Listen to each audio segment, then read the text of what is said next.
Tapi overthinking ni bukannya sebab you lemah. Takut nak mula, takut nak buat, takut nak keluar bercakap dengan orang. Takutlah orang judge ni, takut orang judge itu. Orang fikir mostly orang nak buat bisnes dia akan takut-takut je. Tapi overthinking ni bukannya sebab you lemah. Overthinking ni kadang-kadang sebenarnya lah, if on the positive side, sebenarnya you are actually care, you peduli dengan apa yang you nak buat. Tapi bila you biarkan benda-benda ni lama-lama dalam kepala you actually tak bagi peluang pada diri you. Alah, aku lama-lama dah fikir takut. It's actually I'm not giving an opportunity to myself.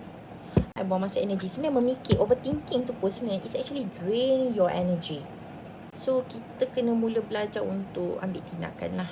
Tapi yang perlu sebenarnya adalah the first step ever, the first baby step. If you want to do something, kita nak improve whatever aspect dalam kehidupan kita, kita perlu mulakan satu langkah.